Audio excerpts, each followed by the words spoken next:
Sedikit dari saya cuma ingin mengajukan pertanyaan kepada kerajaan. Okay, let's go.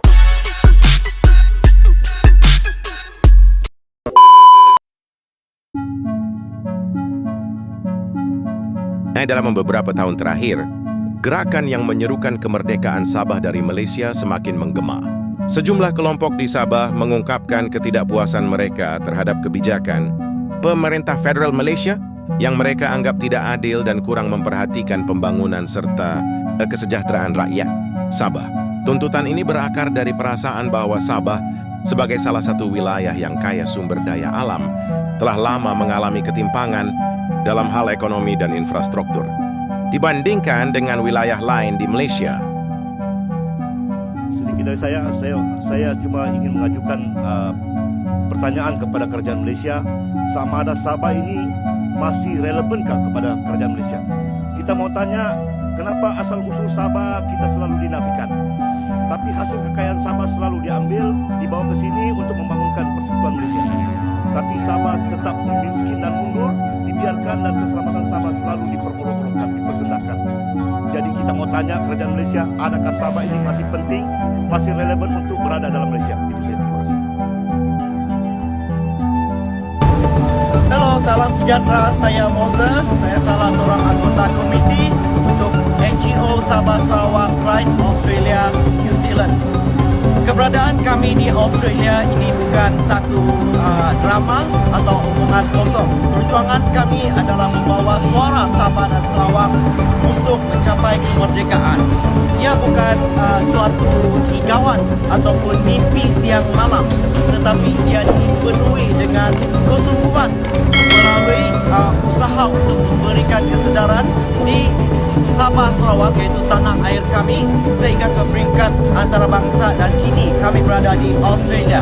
Kami juga mempunyai rakan seperjuangan yang berada di seluruh dunia, khususnya di United Kingdom.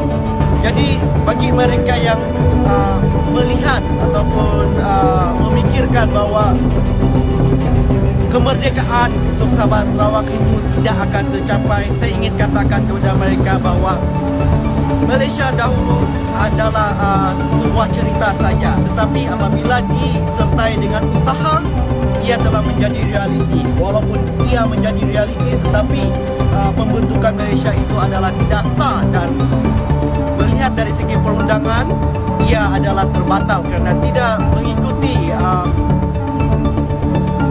polisi ataupun prosedur yang telah ditetapkan. Berbalik kepada perjuangan SSRNZ, perjuangan Sabah dan Sarawakian untuk memperjuangkan kemerdekaan di luar negara, khususnya di Australia, kami melakukan bahagian kami, iaitu memberikan kesedaran, menyebarkan kesedaran, dan mesej ini ditujukan khasnya di tanah air, iaitu di Sabah dan Sarawak. Kami tidak pernah lucu ataupun bermain dalam perjuangan ini, kerana anggota kami ataupun ahli-ahli kami yang memperjuangkan ini berhadapan dengan ancaman nyawa, dan mereka berjauhan dengan keluarga. Jadi jikalau anda melihat ini sebagai satu permainan politik, saya katakan itu tidak benar sekali. Sebab kami yang berada di sini, mereka yang bersama-sama tunjang kepada pergerakan ini akan memastikan bahawa kemerdekaan Sabah dan Sarawak itu akan tercapai meskipun mengambil masa beberapa tahun. Selagi nyawa dikandung badan, kami akan berjuang sehabis-habisnya. Sabah, Sarawak, merdeka. Kadang dalam Facebook pun orang Sabah dihina, bah. Dia bilang kamu tinggal atas pokok lah. Kamu ini orang yang ketinggalan macam-macam. Walaupun berbagai penghinaan diterima, kami terima dengan baik. Kami tahu kelemahan kami, kekurangan kami selama ini di dalam negara ini. Kalaulah sekiranya semua hasil minyak kami yang peroleh, minyak kami dapat lebih daripada 60 bilion setahun. Daripada 300-400 barrel minyak dalam setong dalam satu hari, kita akan punya uang berbilion-bilion untuk negeri Sabah. Tapi kenapa kita mundur? Karena hasil kita diangkut ke tempat lain. Jadi sebab itu bersikap adil kepada negeri Sabah, para rakyat negeri Sabah. Sabah, Sarawak pun 700 lebih ribu barrel dalam tong minyak sehari. Lebih 120 bilion jika dikir pendapatan yang diperoleh pada Sabah dan Sarawak. Dan sebab itu kita minta supaya pertimbangan yang lebih adil kepada Sabah dan Sarawak. Supaya kami juga dapat berdiri sama tinggi, duduk sama rendah dengan rakan-rakan di Semenanjung. Saya sudah katakan perkara ini daripada 2018 dan saya minta supaya kerajaan persekutuan, siapapun parti, siapapun pemimpin harus tunaikan apa yang telah dipersetujui. 2018 saya katakan 100 tahun daripada sekarang pun Sabah, Sarawak tidak akan dapat kejar kemajuan negeri Semenanjung. Ranau kawasan yang luas daripada Melaka, Pulau Pinang dan Perlis. 3 negeri digabungkan, 11 MP, Ranau 1 MP. Macam mana pembangunan 4 juta setahun boleh bekerja 44 juta kawasan, 14 juta peruntukan yang kawasannya lebih kecil daripada negeri Sabah, daripada kawasan Ranau sendiri. Kawasan yang kecil mau buat jalan raya sampai berapa banyak kali jalan dibikin. Saya melihat, saya ada selalu kadang-kadang masuk hutan di kawasan Semenanjung, sampai ke ladang-ladang, sampai ke hutan simpan pun semua masih tar. Bagi kami di kampung, jalan dalam hutan, dalam kawasan perkampungan masih di dalam keadaan yang sangat susah.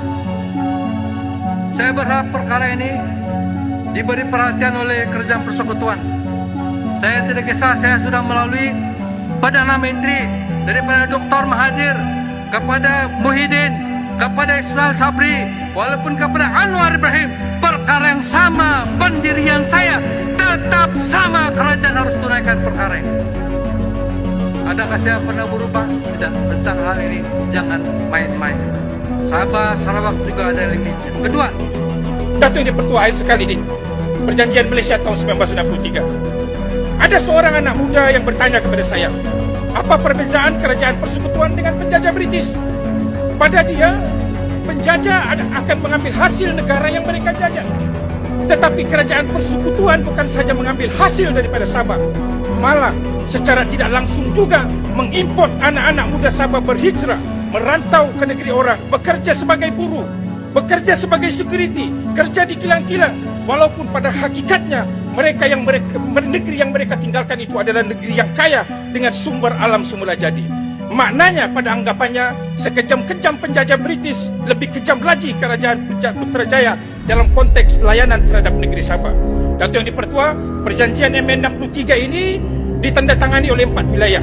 Persoalannya, jika tidak setuju dengan perjanjian ini dahulu, kenapa ditandatangani? Dan saya pasti jika bapak-bapak kemerdekaan kami tahu bahawa kerajaan persekutuan tidak akan menunaikan perjanjian ini, saya yakin mereka juga tidak akan menandatangani perjanjian ini. Dan saya pasti, without Sabah, there will be no Malaysia.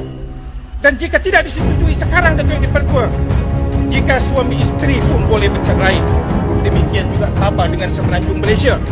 Jika Singapura boleh berdiri di atas kaki mereka sendiri, malah di antara negeri yang kaya di rantau ini. Jika Brunei boleh berdiri di atas kaki mereka walaupun mereka hanya sekecil-kecil negara, Sabah yakin dengan sumber yang ada, Sabah juga boleh berdiri di atas kakinya sendiri. Datuk yang dipertua, jelas sekali suara-suara mendesak keluar Malaysia ini semakin lantang didengar di Sabah. Di Sarawak juga kita sudah dengar. Malah baru-baru ini saya lihat capaian YouTube, ada konvoi di Sarawak keluar Malaysia dilakukan di Sarawak. Jangan pandang mudah perkara ini Datuk yang dipertua. Kalau Putrajaya terus-terusan menganaktirikan Sabah dan Sarawak, jangan salahkan kami jika gerakan memerdekakan Sabah daripada penjajahan Putrajaya semakin lantang kedengaran. Kami bermula daripada United Nations. Kami juga boleh mengakhiri perjuangan kami tentang MA 63 ini dengan United Nations. Suka juga saya ingatkan sekali lagi kepada Yang Amat Berhormat Bera bahawa sewaktu pilihan raya kecil Kimanis, Presiden Yang Amat Berhormat Bera sendiri sudah bersumpah dengan nama Allah bahawa jika UMNO kembali sebagai Perdana Menteri di Putrajaya, perjanjian Malaysia tahun 1963 akan dilaksanakan 100%. Saya ada YouTube dia kalau mau tengok. Maka dengan itu, jika Putrajaya ingin selamatkan Malaysia, jika Putrajaya sayangkan Malaysia, laksanakan perjanjian Malaysia tahun 1963 ini serta-merta. Dan selaras dengan aspirasi MA 63, dengan bajet yang secara jelas tidak adil terhadap wilayah Sabah, maka saya, Ahli Parlimen Sepanggar, menolak belanjawan yang dibentangkan oleh Yang Berhormat Menteri. Sekian. Bila taufiq wa hidayah. Assalamualaikum warahmatullahi wabarakatuh. Saya dari negara Sabah. Ui. Sebenarnya Sabah tidak bersetuju masuk ke dalam pembentukan Malaysia. Dia macam ni bang, dalam dunia ni apa-apa perkara dan benda sekalipun mesti akan ada orang yang sokong dan akan ada orang yang tak sokong. Contohnya pasukan Manchester United. Apa hal Manchester United? Maafkan saya, MU ada orang sokong dan ada orang tak sokong. Lagi, orang botak ada je orang suka dan ada je orang tak suka. Benda tu biasa lah bang. Okay, cumanya kisah dekat Sabah ni, ada pemimpin-pemimpin dan rakyat Sabah tidak bersetuju untuk membentuk Malaysia disebabkan oleh beberapa faktor. Antaranya yang pertama, kedudukan Sabah jauh daripada tanah Melayu. Dan yang kedua, pemimpin-pemimpin Sabah ni mereka nak membentuk negara mereka sendiri.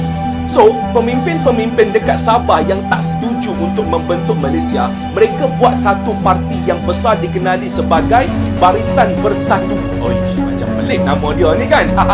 Tapi, okey, Barisan Bersatu ni dia macam the main party dan di bawah dia ada parti SUPP, lepas tu ada Parti Rakyat Brunei yang dipimpin oleh AM Azhari, lepas tu ada Parti UNCO yang dipimpin oleh Fuad Stephen.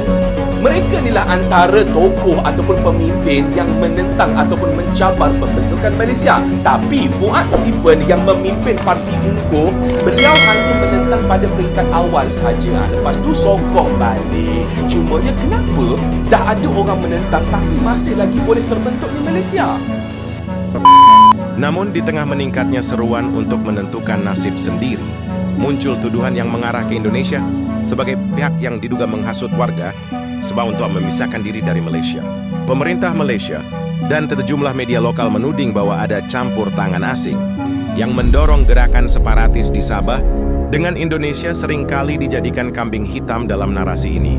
Indonesia sendiri dengan tegas membantah tuduhan tersebut. Kementerian Luar Negeri Indonesia menegaskan bahwa Indonesia selalu menjunjung tinggi prinsip non-intervensi dalam urusan dalam negeri negara lain dan menghormati kedaulatan Malaysia. Para pengamat politik berpendapat bahwa tuduhan ini mungkin digunakan oleh pihak tertentu di Malaysia untuk mengalihkan perhatian dari permasalahan internal dan meredam tuntutan rakyat Sabah dengan mencari musuh eksternal